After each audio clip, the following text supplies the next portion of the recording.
Hi வணக்கம். இன்றைக்கி நாம் இந்த வீடியோவில் பார்க்க போகிறது 11ஆம் வகுப்பு கணக்கு பதிவியல் பாடம் 13 இறுதி கணக்குகளில் பார்ட் 2. அதில் பயிற்சி கணக்கு 5 பார்க்க போகிறோம். வியாபாரி ஒருவரின் 31/12/2016 அன்றைய இருப்பாய்வின்படி பற்பல கடனாளிகள் 50,000. அதில் சரிக்கட்டுதல்கள் வாராக்கடன் 1000 போக்கெழுதவும். 2வது சரிக்கட்டு 5% வார ஐயக்கடன் ஒதுக்கு உருவாக்கணும். 3 2% கடனாளிகள் மீது தள்ளுபடி ஒதுக்கு உருவாக்கவும். இவ்விவரம் வியாபாரியின் லாப நட்ட கணக்கு மற்றும் இருப்புநிலை குறிப்பில் எவ்வாறு தோன்றும் என காட்டவும். இதெல்லாம் கொடுத்துட்டு நம்மளை லாப நட்ட கணக்கும் இருப்புநிலை குறிப்பும் போட சொல்லியிருக்காங்க. அது எப்படி அப்படிங்கிறத பார்ப்போம்.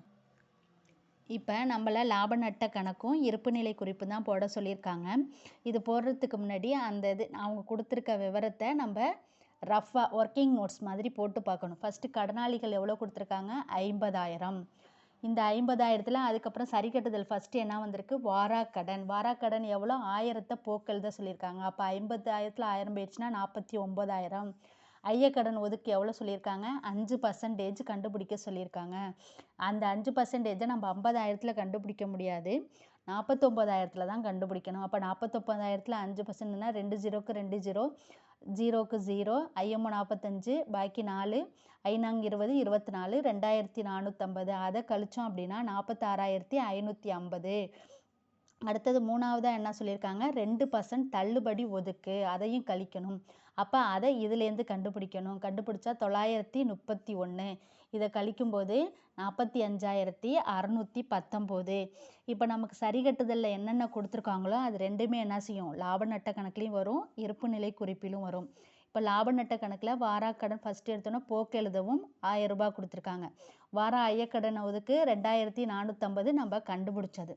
தள்ளுபடி ஒதுக்கு 931 நம்ம கண்டுபிடிச்சது. மூணையும் கூட்டி 2வது அமௌண்ட் காலத்தில் போடணும். அடுத்தது இருப்புநிலை குறிப்பு.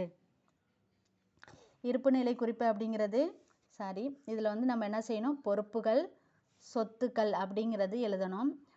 இதை நான் முன்னாடியே என்ன சொல்லியிருக்கேன்? இதை ஒர்க்கிங் நோட்ஸ் மாதிரி போட்டுக்கணும் அப்படின்னு சொல்லியிருக்கேன். ஏன் அப்படின்னா நம்ம இந்த 1000 கொடுத்துட்டாங்க, இது ஐயக்கடன் ஒதுக்கும் தள்ளுபடியும் சதவீதத்தில் கொடுத்ததுனால நம்ம கண்டுபிடிச்சாதான் இங்கே போட முடியும். அப்போ இதை கண்டுபிடிச்சி வச்சிட்டோம்னா இதை டக்கு டக்குன்னு எடுத்து போட்டுடலாம்.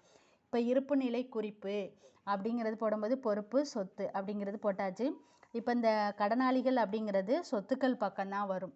இந்த ஒர்க்கிங்ஸை நம்ம போட்டுட்டோம்ல, அதை எடுத்து அப்படியே நம்ம சொத்துக்கள் சைடு எழுதிடலாம்.